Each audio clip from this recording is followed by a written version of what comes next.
안녕하세요. 산업안전보건연구원 정책제도연구부의 조윤호입니다.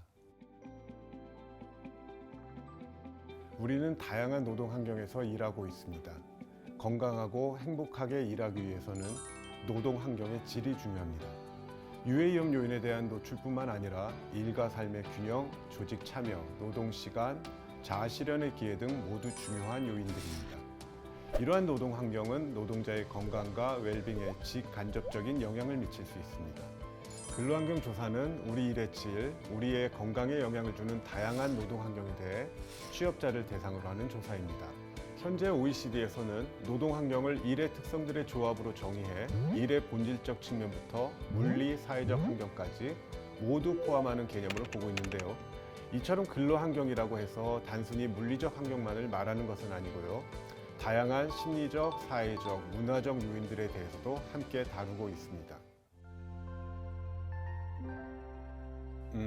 사실 노동 관련 조사라고 하면 주로 임금이나 생산성 등에 대한 조사를 떠올리기 쉽지만 그 외 근로환경의 질적 측면들도 점점 더 중요해지고 있습니다.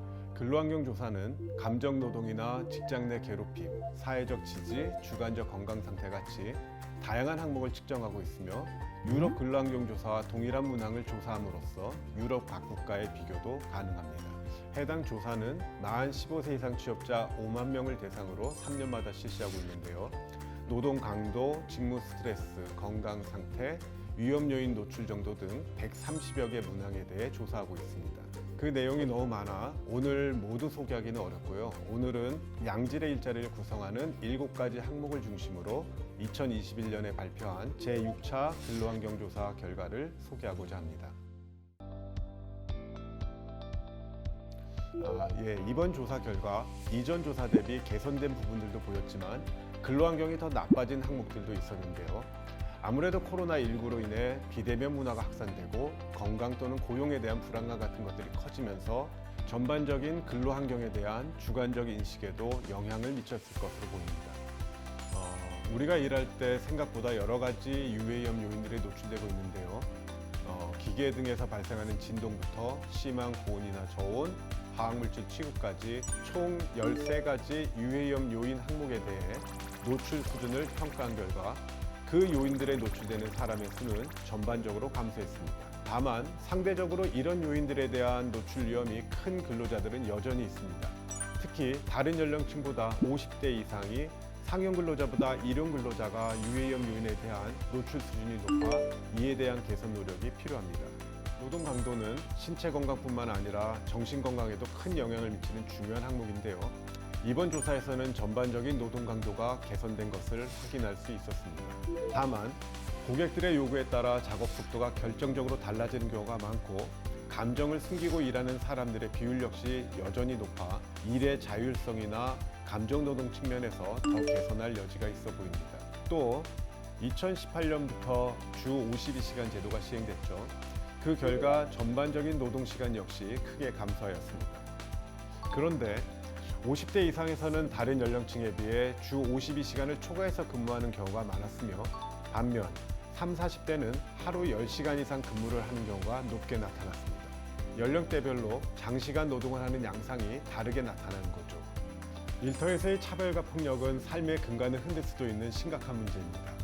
이번 조사 결과 연령, 성, 학력, 출신 지역 등에 따른 차별과 폭력은 대체로 감소했지만 언어폭력, 신체적 폭력, 성희롱을 경험한 취업자 수는 오히려 증가했습니다. 이와 반대로 동료나 상사로부터 얻는 사회적 지지는 근로환경 만족도나 정신건강에 좋은 영향을 주는데 이에 대한 긍정적인 답변은 이전 조사보다 다소 감소했습니다. 근로환경을 구성하는 또 다른 중요한 요소로 기술과 재량권 항목이 있습니다. 업무적 활동이나 성장을 위해 내가 얼마나 주체성을 발휘할 수 있는지 또 지원받을 수 있는지에 대해 묻는 항목인데요. 이에 대한 근로자들의 전반적 권한이 낮아졌습니다. 특히 성별로는 여성이, 연령별로는 10대와 60세 이상이 지적 활동이나 결정 권한, 조직 참여 측면뿐만 아니라 교육 훈련이나 안전보건 정보도 더 적게 제공받고 있습니다. 즉, 사고에 더 취약한 집단이기 때문에 이러한 상황에 대한 제도적 보완이 마련되어야 할 것 같습니다. 자신이 하는 일에 대한 직업 전망은 근로환경 만족도나 정신건강, 신체건강 모두에 영향을 미치는 중요한 요인입니다. 조사 결과 자신의 일자리 전망이 좋다고 생각하는 사람은 줄어들고 향후 6개월 안에 현재 일자리를 잃을지도 모른다고 생각하는 사람은 증가했습니다. 특히 임시근로자, 일용근로자가 이러한 불안감을 많이 갖고 있었는데요. 코로나19로 인한 영향이 물론 있었겠죠. 근로환경에 대한 만족도는 지난 조사보다 높아졌습니다. 그런데 그 외 전반적인 건강 상태는 나빠졌습니다. 주관적 건강 상태를 비롯해 수면장애, WHO5 웰빙 지수 등이 2017년에 비해 모두 감소했습니다. 특히 자영업자와 일용근로자는 건강 상태도 좋지 않고 근로환경 만족도도 낮게 나타났는데요.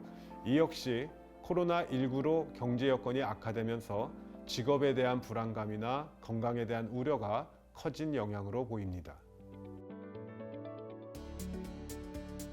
내년에 시행될 7차 조사에서는 코로나19 이후의 노동환경 변화를 더 면밀히 추적 분석해 나갈 예정이고 또 2021년 EU에서 실시한 유럽 근로환경 조사도 곧 결과가 발표될 텐데 그 내용을 기반으로 유럽과 우리나라의 근로환경 변화에 대해서도 비교 분석할 계획입니다.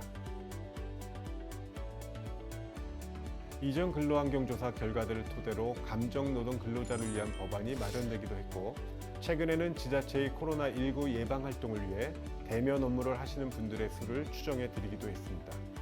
이번 조사 결과 역시 우리나라 근로환경 개선에 유의미한 변화를 만드는 기초자료로 활용되었으면 하고 특히 각 항목에서 취약계층으로 나타난 근로자들이 더 안전하고 건강한 환경에서 일할 수 있도록 개선되기를 희망합니다.